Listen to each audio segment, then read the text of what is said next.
everyone, and welcome to Amusement Adventures, the series where I document my day at a park, reviewing the rides I rode, the food I ate, and even the journey to get there. I will cover it all.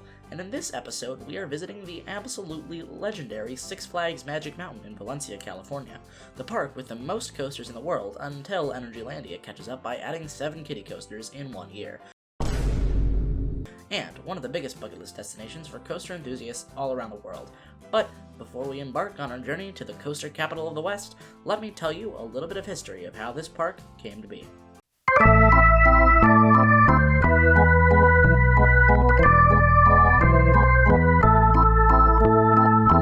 The Magic Mountain Publicity Department calls the amusement park a place of participatory entertainment. You make it happen. This is what they mean by participatory entertainment. Maybe at Magic Mountain they're trying to be or appear to be different, but really they already are. Opened just 8 years ago, Magic Mountain has quickly become one of the top 5 parks in the world. Last year it drew more than 3 million people. This year they'll do even better. And the secret is their difference from other parks. Magic Mountain has some thrill rides like nobody else. In the early 60s, the Newhall Land and Farming Company started construction on a brand new city 40 miles north of Los Angeles. The city was to be known as Valencia, and they wanted something to draw people into the area. Coincidentally, during this exact same time, SeaWorld was looking to build a theme park in the Los Angeles area, and they began negotiations with Newhall Land and Farming Company to purchase land in the area. In 1969, a deal was struck. At first, the park was named Valencia Rides Park, but the name was quickly changed to Magic Mountain. A fitting name considering the massive hill the park was built around. The park would be a joint venture between SeaWorld and Newhall Land and Farming and opened May 29, 1971. Opening with many rides including Gold Rusher, the park's headlining coaster that worked its way around the mountain. However, SeaWorld left the park shortly after opening and Newhall Land and Farming took on the entirety of the park. As the years went by, the park added more roller coasters, such as the now famous Revolution, a ride that featured the world's first steel vertical loop in 1976, and Colossus, a pair of wooden dueling coasters that were the world's tallest and fastest coasters upon opening in 1978. In 1979, Newhall Land and Farming was looking to sell the park so they could return to what they knew, and the buyer ended up being none other than the Six Flags Corporation. The park's name was quickly changed to reflect the new park's ownership. Now named Six Flags Magic Mountain, the park would continue to grow through the years and keep adding cutting-edge thrill rides, bringing us to the present day, when I hopped out of my bed to get ready for the amazing day that was to come.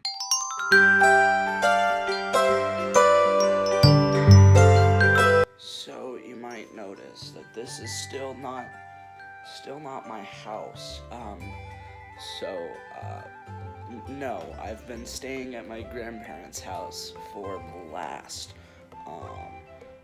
since October, because my house is in repair, from mold, which is just fantastic. So, I'm at my grandparents' house right now. That's why this is not my room, and this is not the same house.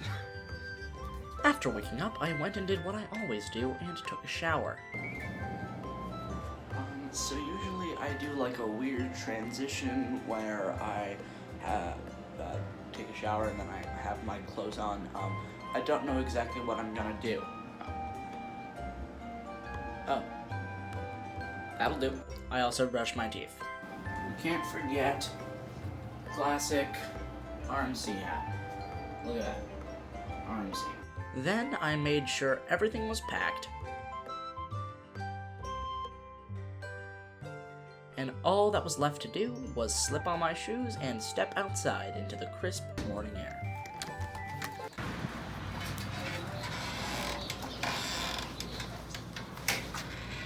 Today's gonna be a Six Flags day.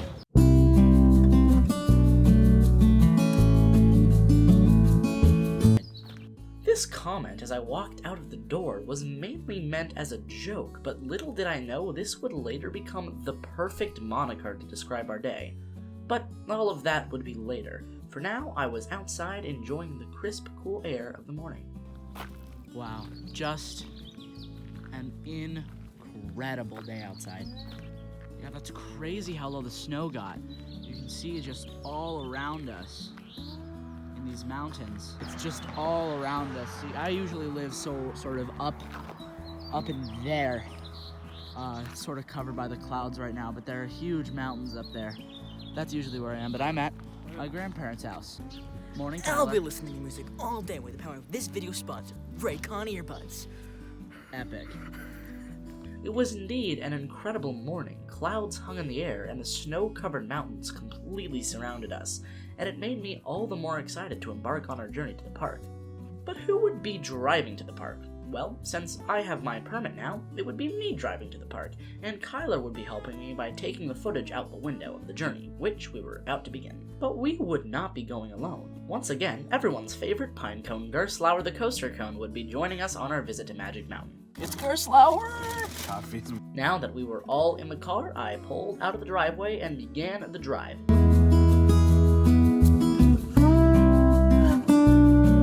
Trusting you to get good B-roll, Kyler. I was doing the B-roll today because I'm driving. We stopped at Starbucks for some breakfast. We are at the Starbuck, the one and only. The Starbuck. It's pretty crazy. Starbuck. Got the coffee. And then continued on.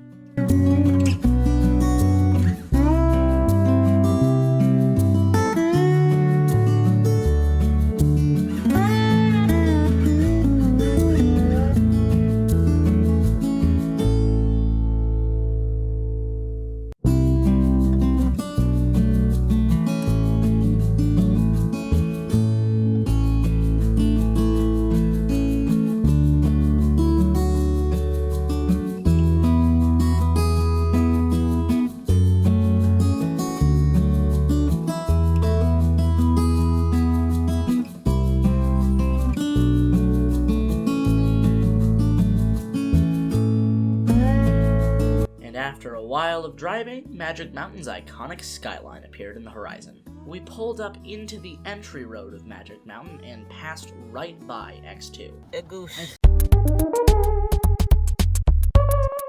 The sight of the coaster made me so excited to get into the park. But before we could get into the park, we had to park and walk the long distance from the parking lot to the park entrance. We are here, so that's cool. So I'm here at Magic Mountain with the Magic Man himself. He is the Magic Man. Do a magic trick. I don't do magic. He does. You should learn how to do magic. You'd be good at doing magic. And now with my next trick, I will make your sight disappear. Oh no!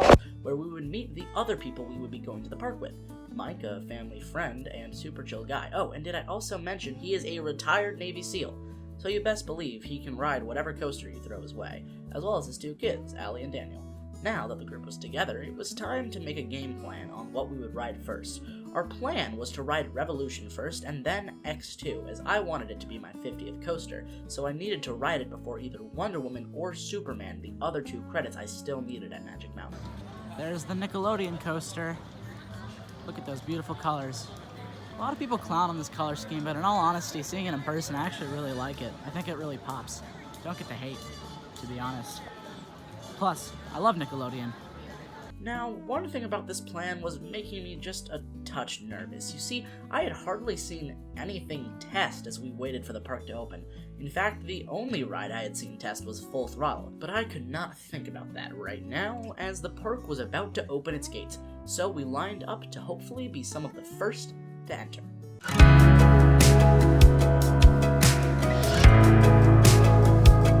The gates open, and we entered the park and headed straight for Revolution.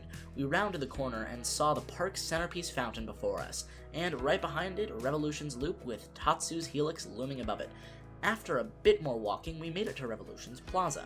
However, the news we received once we got there was less than satisfactory. Revolution was currently closed. Figuring it was just an operational fluke not being able to finish all the test runs in time for opening, we decided to go up the mountain to Ninja.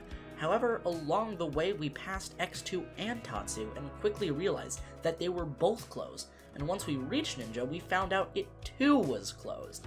We decided to go see if Apocalypse was open, and as we walked into the underground we saw West Coast Racers launch into its wave turn in front of us, and we saw that Apocalypse was in fact closed. Luckily, we knew West Coast Racers was open, so we walked over to it and decided to make it our first ride of the day.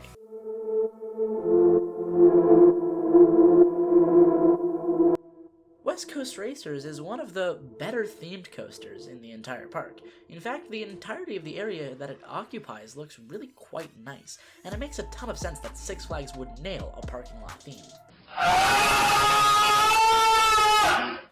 But in all seriousness, this coaster has a great entry plaza and first sign.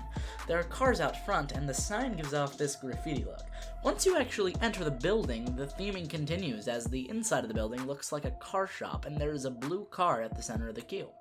Once you reach the end of the queue inside, you will be sent upstairs where the station of the ride is located. The station is a bit jumbled as you will exit and enter from the exact same side of the station.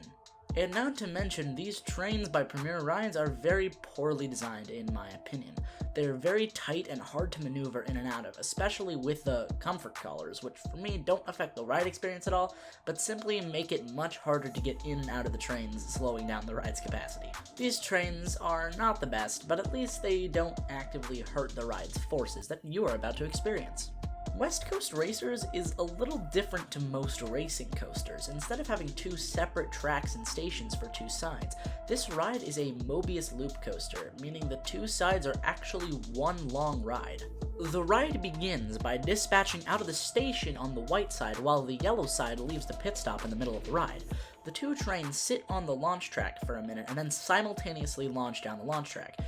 Now, on both sides, this launch is not the most forceful. You do feel some force pushing you back, but it's about on par with launches like Time Traveler's first launch.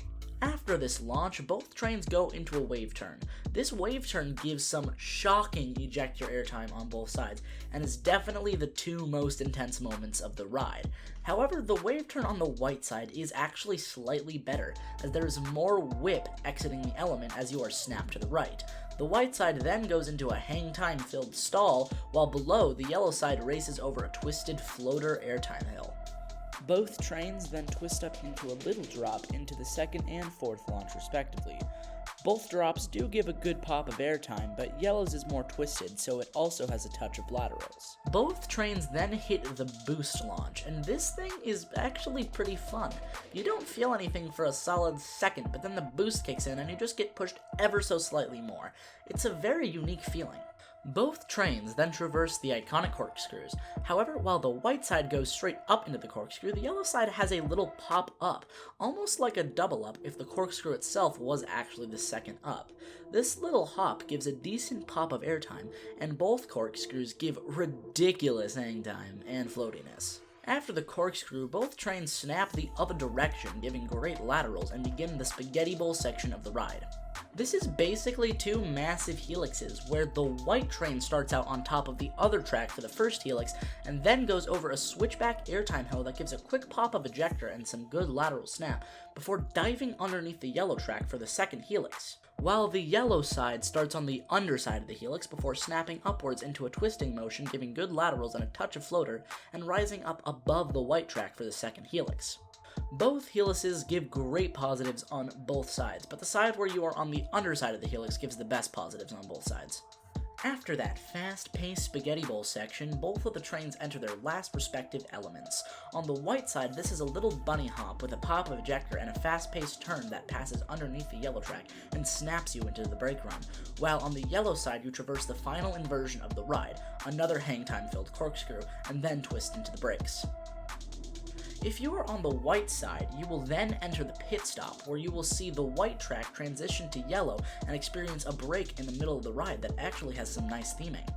Okay, welcome back. I hope you enjoyed that run, but the next one is even going to be more epic.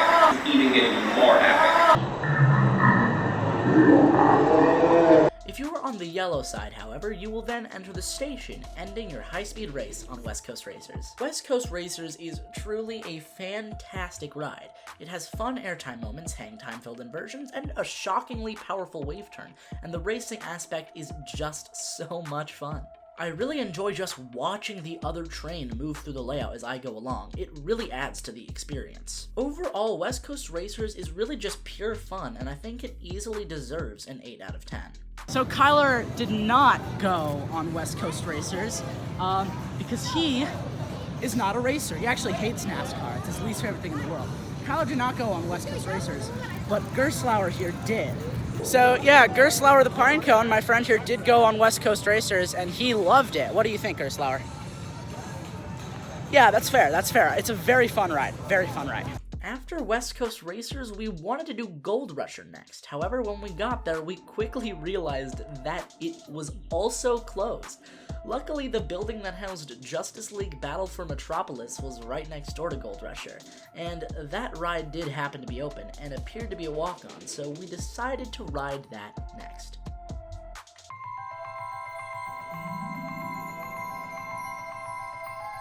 Walking up to the entrance of Justice League, we noticed something disheartening. So if you look here, fricking everything is temporarily delayed except Full Throttle and West Coast frickin' Racers. And that's it. Everything else is delayed. And I mean, that's what we're doing next, so. Multitudes of ride closures aside, we entered the queue for Justice League. Justice League's queue is really well done. The inside features statues of Batman, Superman, and Wonder Woman, and the second room has an animatronic of Cyborg, where most of the time a pre-show takes place. Since the ride was a walk-on for us, we just passed right through this room, but the rest of the queue has some really nice theming as well. After you pass through this final section of the queue, you will board your vehicles and begin your journey into Metropolis. Battle for Metropolis is a really well done shooting dark ride. The screens visually look great, and there's some practical scenes that mix things up to add some nice variety. I think my favorite room in this whole ride is the room with the Joker animatronics shooting laughing gas at riders, though I also love the room with the Joker's henchmen shooting at you and a shelf of barrels tipping over, adding a sort of near-miss effect. The story is fairly clear throughout the ride, though with how much is going on the screens, it's a little hard to follow sometimes. When this ride is working properly with all its effects, this thing is an absolute blast and a great break from the tirade of coasters that is the rest of this park. Justice League is actually one of the better shooting dark rides that I have been on, and it's actually wild how Six Flags outdid freaking Disney in the superhero shooting dark ride department.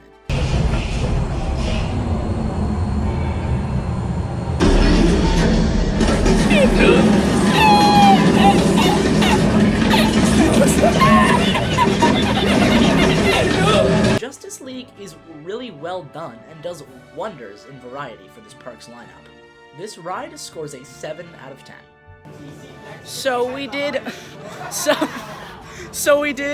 Justice League Battle for Metropolis. Good ride. The animatronics were working just fine. All the effects were working fine. The only thing that wasn't working was the actual physical blasters.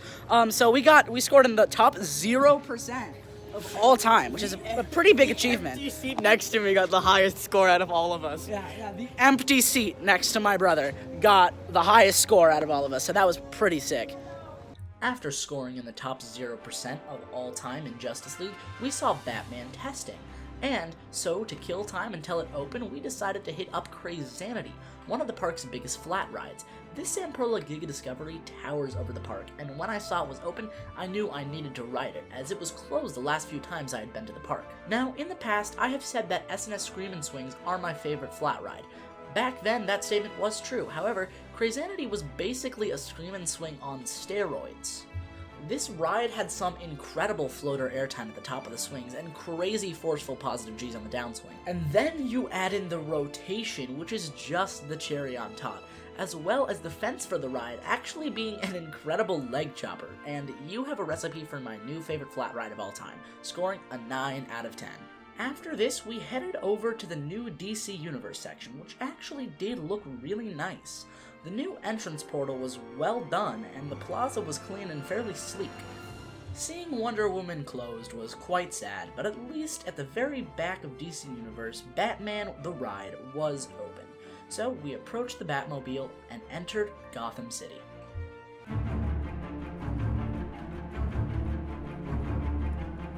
Batman's queue is actually really nice. The first outdoor portion is themed to Gotham City Park, and eventually you will enter Gotham City Sewer Line for the indoor portion of the queue.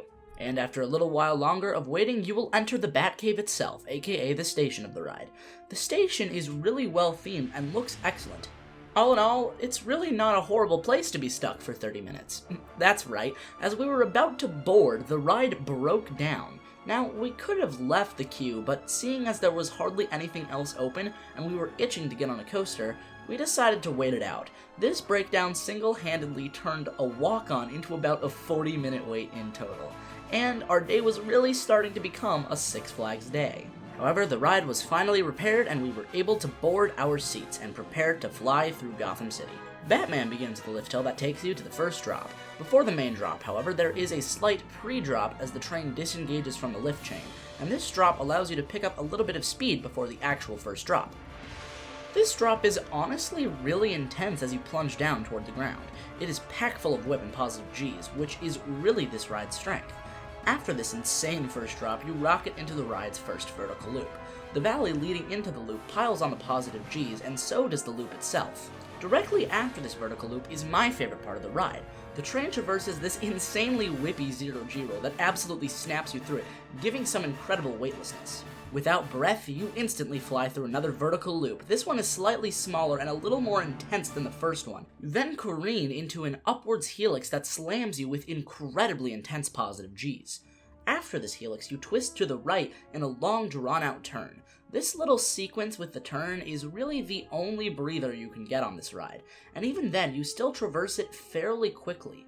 You then dive, regaining a ton of speed, and snap into the first of two corkscrews. This corkscrew is super whippy, and the valleys in and out of the element pile on the positive Gs. Right after this inversion comes a high-speed turnaround, once again giving you guessed it, ridiculous positive Gs. You then dive slightly below ground level, giving a fantastic leg chopper. And this really goes for the whole ride, because whenever this ride gets close to the ground, you feel like you are going to smack your feet into the concrete. This leads into the next whippy corkscrew, which is just as insane as the last, and the ride's final element, a long, fast-paced, drawn-out turn with some positives into the brake run. And with that, your flight through the streets of Gotham City has concluded. Batman is a stellar roller coaster for positive Gs. It is incredibly whippy and intense and does not let you breathe until the very end. I love this coaster, however, I do still put the longer and more unique Silver Bullet slightly ahead of this ride in terms of my invert list. Overall, this is an incredible coaster that I think deserves a solid 8 out of 10. Batman, excellent coaster. Gurstlaure loved it too. Too bad it broke down while we were waiting in line. What turned a station wait into like a 30-minute wait. So that was fun.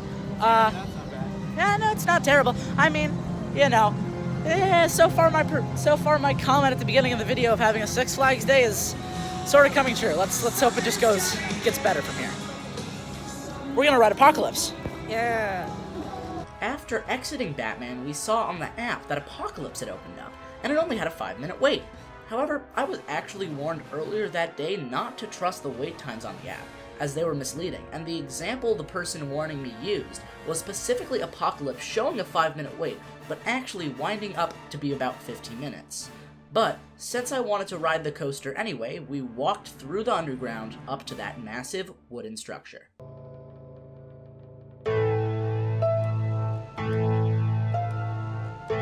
Apocalypse has by far the best queue in the whole park. Six Flags nails Apocalypse themes because they don't have to do anything, and it works. But in all seriousness, this queue looks really good. There's a car in the center of the outdoor portion, and the whole area just looks super dilapidated.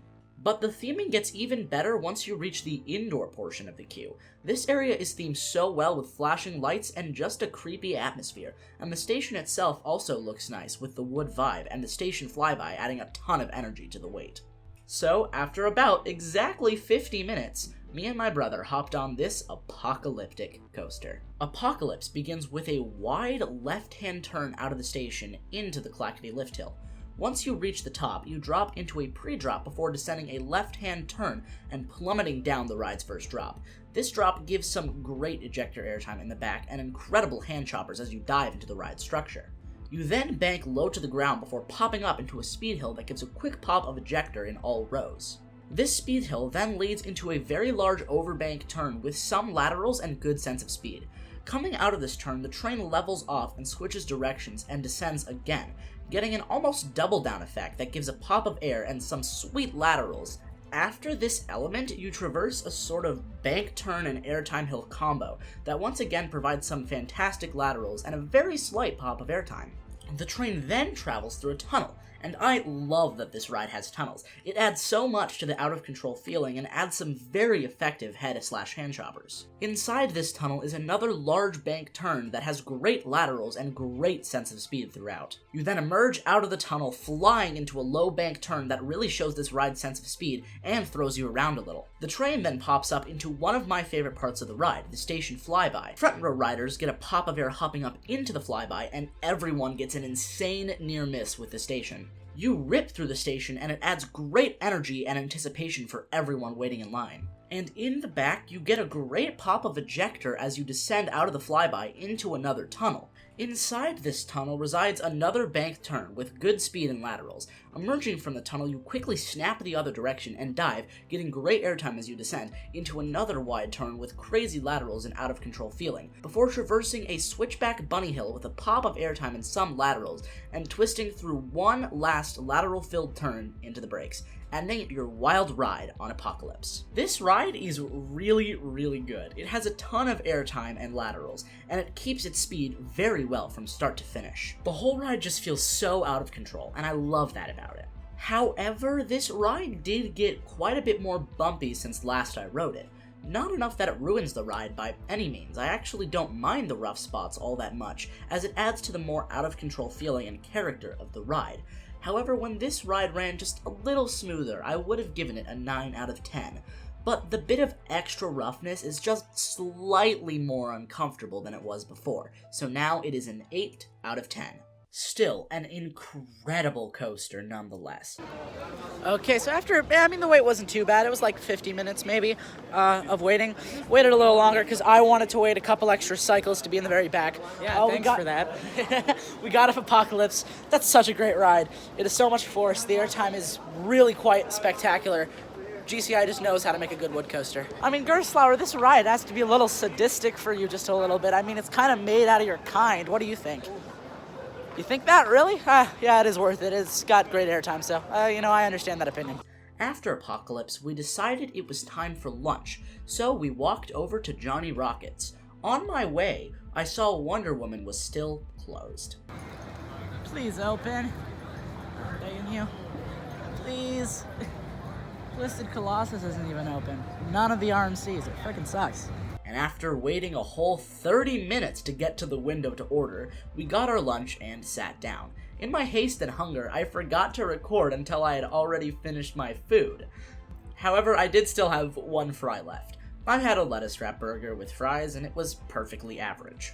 I most certainly have had better Johnny Rockets before.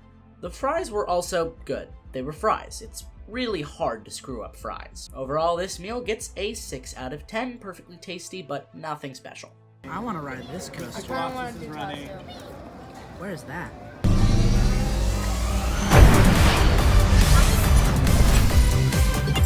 Now that our meal was completed, we checked the app to see if anything else had reopened, and to our delight, Twisted Colossus had. So we raced over to the Screampunk District so we could ride this legendary RMC hybrid coaster.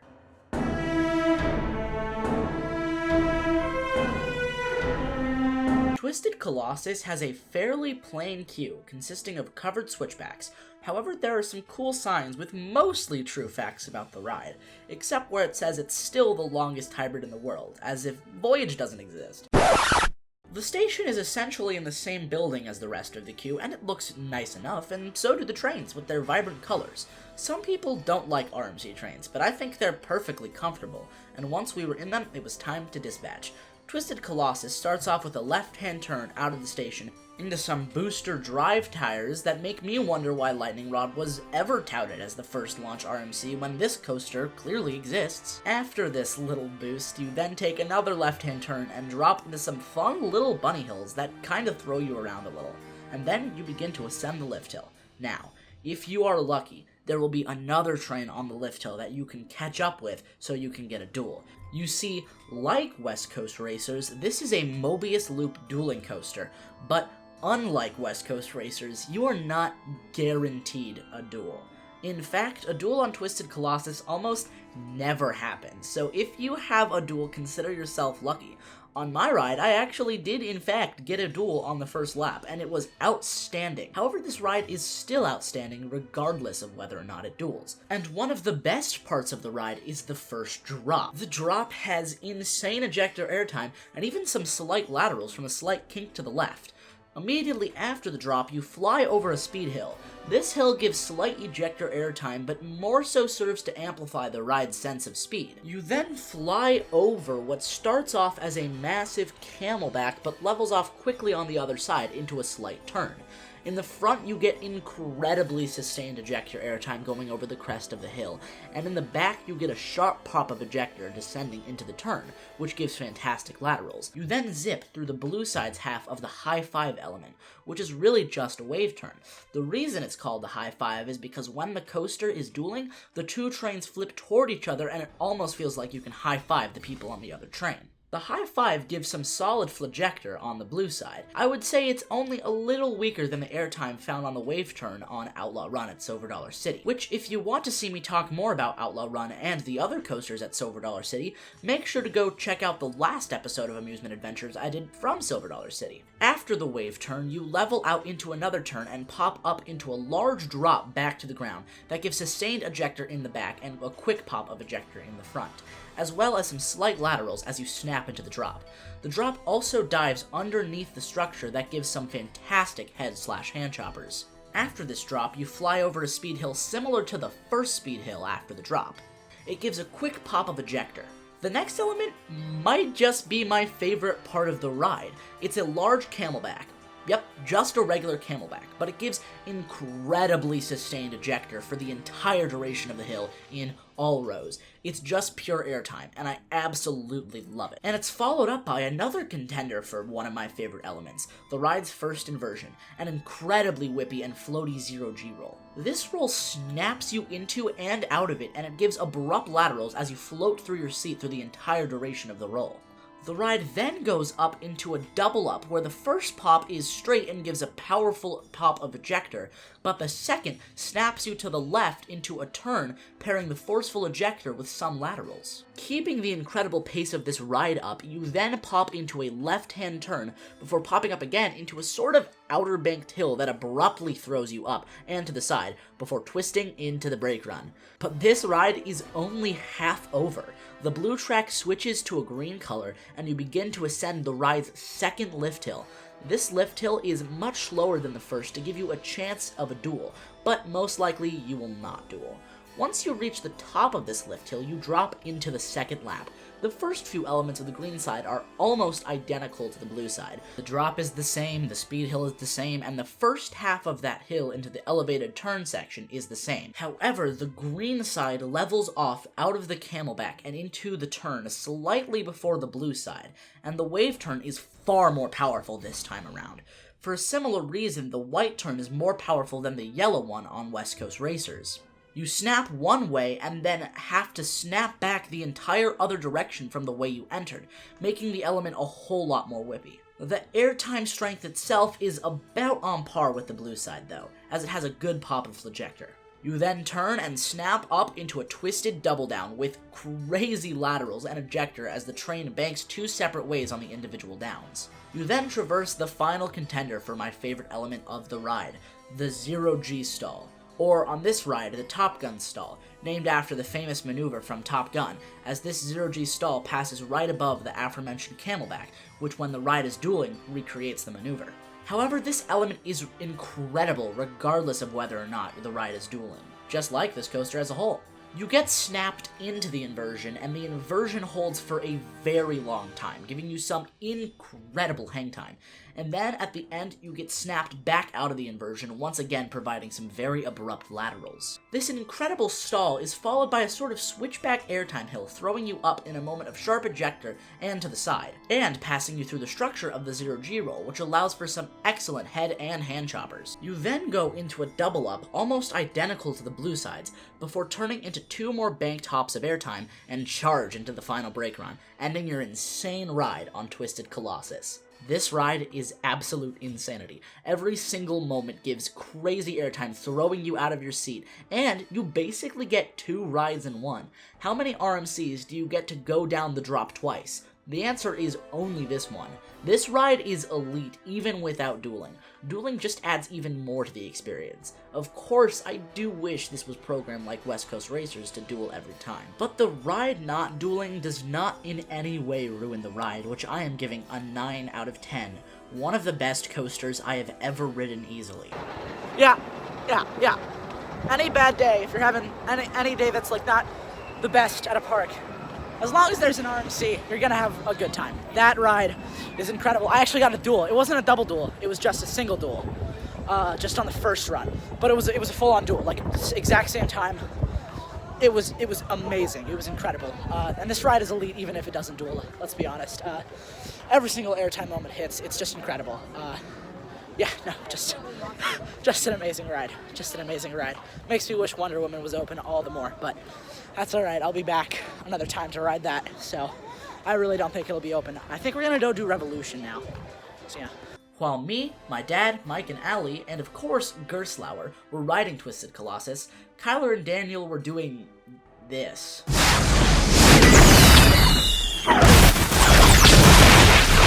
And after getting sorted with the FBI, who were called in to deal with the terrorism, we decided to go to the front of the park, and on our way, we decided to hit the restrooms. So, before we move on to Revolution, we're gonna hit the restrooms. Restrooms hit up, and now we're gonna go to Revolution. However, just like a bunch of the park's coasters, these restrooms were temporarily closed.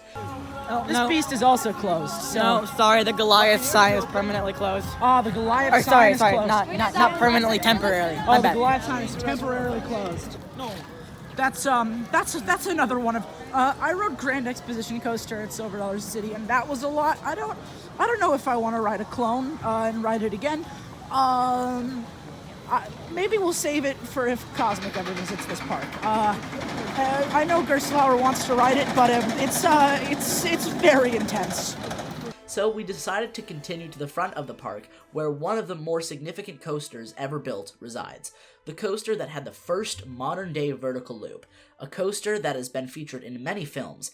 The one and only Classic Revolution. Or is it the New Revolution? The New Revolution. The Classic Revolution.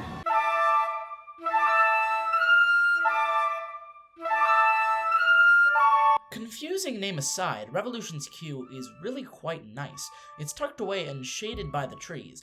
The trains themselves are also quite comfortable and open, as it's just a lap bar keeping you in. Revolution's actually a station wait. This is not bad at all. If we could catch more W's. Sorry, everything. I'm so good at slang. The ride starts with a surprisingly fast lift hill through the trees up to the top of a hill, before traversing a right-hand turn into a shallow drop into the trees. In the back, you get a bit of a floaty sensation going down the drop, and very faint laterals from the twisting nature of it. The valley of this drop also has some decent positives, before you curve up into some mid-course breaks before once again descending a shallow drop. It has a decent sense of speed, and the bottom banks a touch and has some good positives. You once again rise up into some quick mid-course breaks before dropping once again, getting a small amount of floater in the back, and hitting a low bank turn with good speed and some positives at the bottom, before continuing up a curve and hitting some more breaks. You then pass under a low sign warning you are not to stand up, which actually provides a little bit of a head chopper. After you pass under the sign, you descend down some angled straight track that is almost more of a ramp than a drop, where you rapidly increase speed in order to traverse the ride's signature element, the vertical loop. This loop is easily the best part of the ride. It has a ton of positives and nails the classic Schwarzkopf feel. After the iconic loop, you zoom through a wide bank turn with a really good sense of speed before hitting some quick brakes and diving through another wide bank turn, descending down a hill into a tunnel. This tunnel makes any noise people are making on the ride 10 times louder, but it is really cool and it adds a nice head chopper and some variety to the ride. Emerging from the tunnel, you hit some trims and then traverse some straight track that actually travels through the loop. You then plunge into a large turn that transitions into the final helix. This helix actually gives some pretty good positives, and it's a great way to finish the ride. Revolution is an excellent family coaster, and quite honestly, the perfect first inversion coaster for young coaster riders. It's really a lot of fun with its sweeping drops through the forest, and little pops of intensity like the powerful loop and the helix. Revolution deserves a 7 out of 10, a ton of fun for the whole family, and it's now actually my brother's favorite coaster, beating Manta, which was his previous favorite coaster, which means we may need to do another 0 credits and counting episode with him sometime. Revolution's great. Revolution is really good. The loop actually has some great positives. The force in the loop is so good. This ride truly is a classic. I mean, it's the classic Revolution. Or is it the new Revolution? I don't even know at this point. It has 2 different names. We're just gonna pick one. I'm just gonna call it Revolution. The loop is great, and the rest of the layout is actually really peaceful. It sort of flows. The helix has some good positives too. Overall, a really, really good family coaster. It is a family coaster, though the loop does have some force. After we got off Revolution, we noticed that Daniel had acquired a little treat. I am apparently very wrong. This little maniac is eating a frozen treat. It's like 50, Dude, you are insane. 45 degrees. But I admire pushing through for some good food. Okay, hold on. And since it was just a short walk from Revolution, we decided to walk up to Samurai Summit in order to take a ride on the legendary beast known as Tatsu.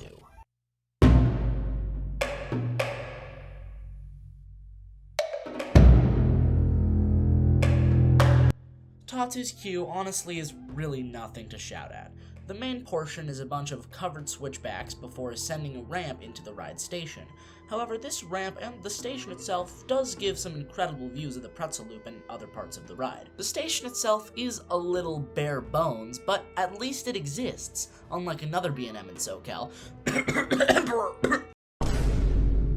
At first, boarding the trains looks a lot like boarding trains on a B&M invert. However, the restraints are not quite the same as they are on inverts. The restraints on Tatsu are actually vest restraints that secure your whole upper body. You also have little cuffs that wrap around your ankles to keep them in place as well. Once you're secure, the trains will actually tilt 90 degrees so that your back is parallel with the track, putting you in the flying position. That's when you will dispatch for a ride on this wild beast. Tatsu's lift hill is honestly breathtaking. You start by passing over some trees, and then the trees fall away to reveal what, because of the terrain, has to be over 200 feet of space below you, all the way down to a path where you will see people staring up at you. In the flying position, this drop-off is honestly terrifying, as you know the restraint is literally the only thing keeping you from falling all the way down. But the view is also incredible. After this lift hill, you twist into the ride's first drop. This curving drop is really graceful as you soar over the mountain.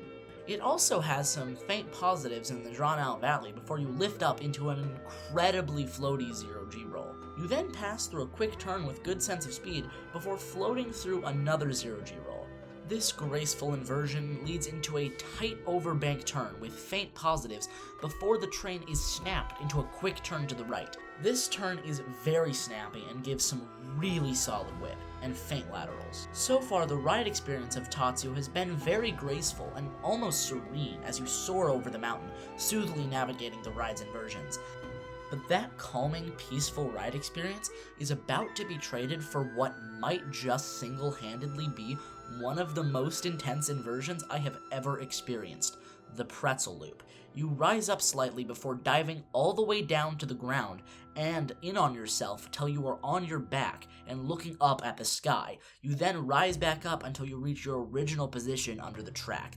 This element is absurd. The positives are single-handedly the most abundant positives I have felt on any coaster. The force is also insanely sustained as it lasts from about halfway down the pretzel loop until you're a little more than halfway up. This element single-handedly makes this coaster one of the most intense coasters, not only at the park, but that I have ever ridden. After the insanity that is the pretzel loop, you are most likely still trying to comprehend what just happened during the last 8 seconds when you soar through yet another 0G roll. You then pass through what is honestly a very underrated moment of the ride.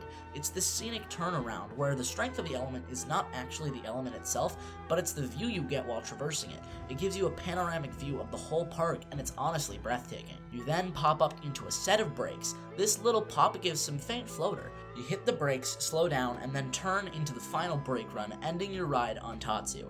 This ride is an absolute beast. It is so graceful as you soar over the mountain, and then the pretzel loop tries to literally rip your face off. It's a jarring juxtaposition, but that's exactly what makes this ride so amazing. Tatsu scores an easy 9 out of 10. The whole ride, you're just flying, and it feels so serene, and you're over the whole park and everything, and it's amazing. And then the pretzel loop comes, and it's just one of the most intense elements on any coaster, basically ever. It is actually insane. Gurstlaure, what did you think? You thought the pretzel loop wasn't intense?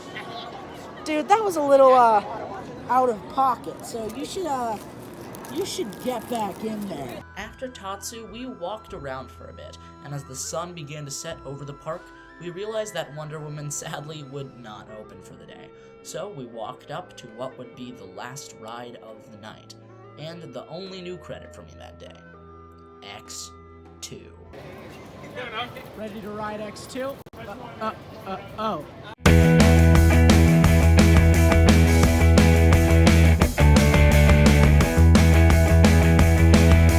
X2's entrance is really off on its own. You have to walk upstairs and cross a bridge just to get to it. The queue has some interesting signs about if you're X enough to ride, but that's about it as far as theming goes. However, the outdoor portion is shaded with trees and has some good landscaping and gives good views of X2 and Viper. In the middle of the queue, the line will split, 2 different lines for 2 different sides of the train. After splitting, we'll wait in the rest of the line before entering the station. The station looks pretty cool. It almost has that aviator hangar feel. It just looks very industrial, and so do the design of the trains. The restraints of this ride are very interesting. They pull down from both sides across your chest and leave your legs fully exposed. It's a very bizarre feeling, especially for a coaster as intense as this. Once you're strapped into these odd restraints, you will begin your ride on X2. The ride begins by dispatching out of the station backwards and through a 180-degree turn before beginning to ascend the lift hill. If you're very lucky, some onboard audio will be playing, which I hear really adds to the hype of the lift hill. However, even without the onboard audio, this lift hill is terrifying. You slowly click up to the top, and since you're traveling backwards up it, you just keep rising, and you can't tell when you're at the top. And this is easily my favorite view from any lift hill at the park, as you're facing the park and you can see the whole thing stretched out in front of you. Then you crest the lift hill, and honestly, from this point until the final brakes, it's really hard to describe what happens because it's really just a massive blur, but I'll do my best. You crest the lift hill before entering a pre-drop, and you pop up into a near vertical drop where your seat will rotate to where you are looking straight down at the ground over 200 feet below. This drop is honestly probably my favorite first drop of all time. The sensation of facing directly toward the ground with your head being closer to the track than your feet is otherworldly. It's like the coaster is dragging you into the ground below, and right at the bottom it pulls a trick. The seats rotate again so you are on your back, in a similar position to the pretzel loop on Tatsu. The valley of this coaster gives more insane positives as you rise up into a Raven turn, which is basically just the second half of a pretzel loop, where you go from on top of the track on your back to under the track. The top of the Raven turn gives a touch of floater as you zoom down through a valley that gives intense positives before flying through the next element, which on any other coaster would just be a regular old camelback. However, on this coaster, you do a full backflip while traversing the camelback. This element gives some awesome floater as you are flipping and simultaneously flying over the camelback. The next element is really the only time X2 lets you think. It's a long turnaround that's maybe a little less exciting than I would like, but it's also a nice break from all the chaos of the other elements. After this turn, the train navigates what is certainly the most disorienting element of the ride. The track is profiled like a 0G roll, but the trains do a flip as you're navigating the roll, so you go from under the track facing forwards to on top of the track facing backwards during the duration of the roll. The valley after this element leading into the next gives good positives, and if you are really lucky, some fire might go off, but it's very rare that this effect works. And sadly, personally, I did not experience it. This next element is by far probably the most intense element I have ever experienced on a coaster. It's another Raven turn, but this one is different than the first. You rise up and then dive underneath yourself. This element gives unreal positives. However, the train also navigates this element a little roughly, since the rotation of the seat mixed with the positives causes the train to bounce quite a bit.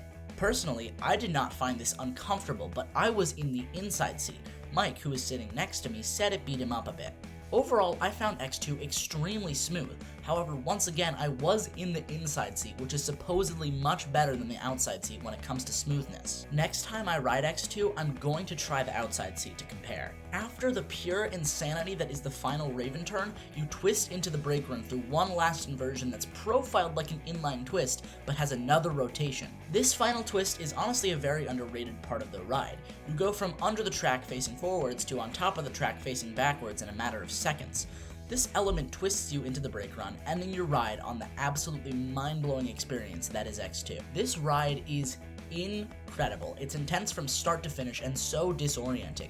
I don't think I have ever been as genuinely frightened going up a coaster lift before as I was on X2's lift. But once the drop came, I literally could not stop laughing, and I could not believe what I was feeling. It was such a blast. X2 scores a 9 out of 10 without question, and the laughing continued even as I got off the ride.